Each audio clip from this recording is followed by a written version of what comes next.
Olá, meus queridos irmãos, mais uma vez estamos juntos aqui, né? Com grande alegria, nesse projeto maravilhoso que a gente leva até você a história dos santos da nossa igreja. Então, bom dia com o santo do dia. Hoje nós vamos estar contando a história de alguém que tem uma história fantástica, né? Santo Agostinho, doutor da igreja. Quem foi Santo Agostinho? Sabemos aqui algumas coisas, né, a respeito da vida de Santo Agostinho. Nasceu no dia 13 de 8 de 354. Onde nasceu Santo Agostinho? Tagaste, África. Estranho, né? Africano. Sua morte ocorreu em 28 de agosto do ano de 430. Filho de Santa Mônica, né? Foi bispo de Hipona e doutor da igreja. Seu nome, primeiramente, Aurélio Agostinho. Então vamos ver aqui, parte por parte, a vida de Santo Agostinho, né? Na sua infância e juventude, como é que foi? Foi bem educado. Que aqui a história começa dizendo que ele foi educado na fé católica por sua mãe, Santa Mônica, como já disse. Mas, como quase todo jovem, não seguiu seu exemplo. Exemplo da mãe. Adolescente vivaz, perspicaz, exuberante, coisa da juventude, é isso? Dedicou-se ao estudo da retórica e seu resultado foi excelente. Amava a vida e seus prazeres, cultivava amizades, teve paixões amorosas, adorava o teatro, buscava divertimentos e distrações. Em Cartagena, eu vou ficar devendo essa origem dessa cidade para vocês, porque eu até que pesquisei, mas não achei, né? A única Cartagena que aparecia aqui, que se pronuncia Cartagena, né, é da Colômbia, e tenho certeza que não é essa. Onde prosseguiu seus estudos, apaixonou-se por uma moça. Opa, aí vem as paixões, né? Normal nessa idade. Por ser de classe social inferior, aí vem o lado ruim, fez dela apenas sua concubina. Fruto desta relação foi Adeodato. Não obstante, a sua jovem idade, Agostinho permaneceu-lhe fiel e assumiu a responsabilidade da vida doméstica. Entretanto, a leitura de Hortensius de Cícero mudou o seu modo de encarar as coisas. A felicidade, escreveu o grande orador, consiste nos bens que não perecem, sabedoria, verdade e virtudes. Assim, Agostinho passou a buscá-las. A busca da verdade começou a sua busca pela Bíblia. Olha, a palavra de Deus. Não foi outra coisa. Começou a sua busca pela Bíblia, pela palavra do Senhor. Prestem bem atenção nisso. Não foi outras coisas. Mas, acostumado com textos retumbantes, a acha grosseira e ilógica. Tá vendo aí? O que vem ser depois doutor da igreja, olha o que ele acha da palavra de Deus. A acha grosseira e ilógica. Então, aproximou-se do maniqueísmo. Palavra enjoada, né? Maniqueísmo, eu não vou ficar devendo para vocês, não. É religião sincretista da Pérsia, dualismo religioso. E depois vocês pesquisam mais, né? Porque aqui a gente não dá tempo de explicar tudo. Ao voltar para Tagaste, abriu uma escola de gramática e retórica com a ajuda de um benfeitor. Porém, a vida que levava não o satisfazia. Por isso, regressou a Cartagena, esperando encontrar uma vida melhor. Porém, continuou insatisfeito.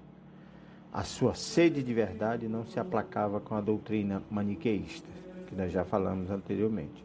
Continuou insatisfeito.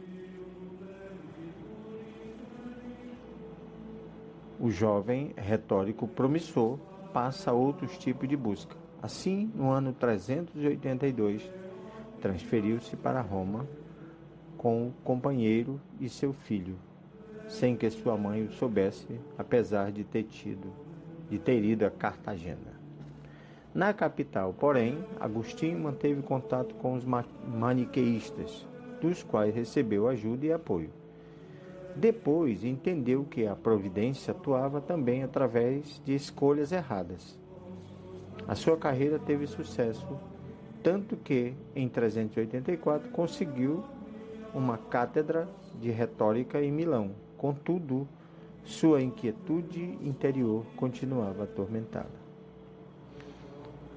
A conversão, vamos ao processo de conversão de Santo Agostinho, que já tinha iniciado, agora vamos lá, a conversão. Sua ambição foi saciada, mas seu coração não. Para aperfeiçoar a oratória, começou a seguir os sermões de Santo Bispo Ambrósio. Queria entender suas capacidades dialéticas. Todavia, as palavras do bispo o atingem profundamente.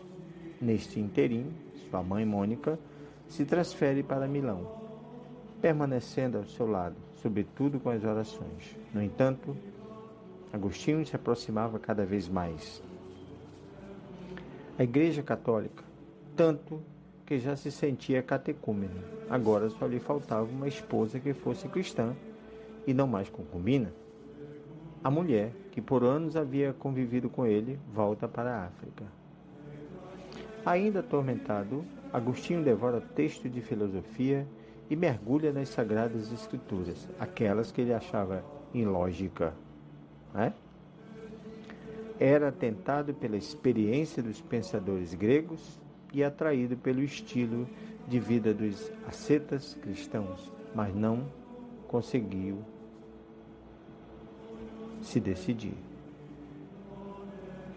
Certo dia de agosto de 386, desorientado e confuso, deixando-se levar por um pranto copioso e desesperado, pareceu-lhe ouvir uma voz. Pega e lê. Achou que a voz o convidava a tomar em mãos as cartas de Paulo, que estavam sobre a mesa, e a abri-las por acaso, e leu: Comportemo-nos honestamente, como de dia, não em glutonarias, nem em bebedeiras, nem em desonestidades, nem em dissoluções, nem em contendas e inveja, mas revestíveis do Senhor Jesus Cristo, e não tenhais cuidado da carne em suas concupiscências. Carta de São Paulo Romano 13, 14. A leitura deste trecho foi-lhe fulgurante. Então conseguiu mudar de vida e dedicar-se totalmente a Deus. Foi batizado por Santo Ambrósio na noite entre 24 e 25 de abril de 387. Desejoso de regressar à África, partiu para Roma, a fim de embarcar no porto de Ostia. Ali faleceu sua mãe Mônica. As cartas de Paulo, meus irmãos, que muitos não entendem, porque Paulo é meio duro. Eu já ouvi, estou falando de coisa que eu já ouvi de pessoas, não gostam porque Paulo é meio duro, mas na verdade não tem nada de dureza. Aqui é franqueza, é objetividade, é sentido lógico na salvação do ser humano. É isso que Paulo quer. Depois de sepultar sua mãe, volta para a terra natal. Ele chegou a Tagaste no ano de 288. Lá optou pela vida religiosa, junto com alguns amigos de fé. Deu início a uma comunidade monástica, cujas regras foram escritas por ele mesmo. Deste embrião nasceram várias ordens e congregações religiosas masculinas e femininas, todas seguindo as regras e a inspiração agostiniana. Primeira comunidade agostiniana e mistério episcopal. Vamos lá, história da primeira. Em Tagaste, Agostinho funda sua primeira comunidade entre o fim de 390 e o ano de 391. Encontra-se casualmente na Basílica de Hipona, onde o bispo Valério pregava aos fiéis sobre a necessidade de um presbítero na sua diocese. Por entusiasmo popular, Agostinho foi conduzido diante do bispo, que o ordenou sacerdote. Ciente de ter que viver voltado para Deus, estudando e meditando as Escrituras, compreendeu que era chamado para algo mais. Sucedendo Valério, tornou-se bispo de Hipona. Deixa numerosos escritos onde consegue conciliar fé e razão, entre eles o livre-arbítrio, a Trindade, a cidade de Deus. Menção particular merecem as confissões, nas quais Agostinho faz uma auto-narração, deixando emergir em modo magistral a sua interioridade e a história de seu coração. Morreu Santo Agostinho em Hipona, ao mesmo tempo triste, alegre e ao mesmo tempo triste por causa da invasão bárbara em Hipona, motivo de grandes perseguições contra os fiéis. Mais tarde, em 725, seus restos mortais foram exumados e transladados para a cidade de Pávia, na Itália, onde são venerados na igreja de São Pedro do Céu de Ouro. A igreja fica perto do local onde ocorreu a sua conversão. Uma oração de Santo Agostinho. Glorioso Pai Santo Agostinho, que por divina providência foste chamado das trevas da gentilidade, dos caminhos do erro e da culpa admirável luz do Evangelho, e aos retíssimos caminhos da graça e da justificação, para ser ante os homens vaso de predileção divina e brilhar em dias calamitosos para a Igreja. Como estrela da manhã entre as trevas da noite, alcançai-nos do Deus toda consolação e misericórdia, o sermos chamados e predestinados como vós o foste, a vida da graça e a graça da eterna vida, onde juntamente convosco cantemos as misericórdias do Senhor e gozemos a sorte dos eleitos pelos séculos dos séculos. Amém. Sejamos santos como nosso Deus é santo. Então, meus irmãos, aqui a gente finaliza a história de Santo Agostinho. Deve ter muita mais coisa, né, aqui contar, mas a gente está resumindo aqui um pouco. E compartilhe, comente, inscreva no canal. Que Deus abençoe. Até o nosso próximo encontro com as bênçãos de Deus e de Nossa Senhora de Guadalupe. A resposta, vão ser santos. Eu digo sim, Senhor, vão ser santos. Esta é minha resposta.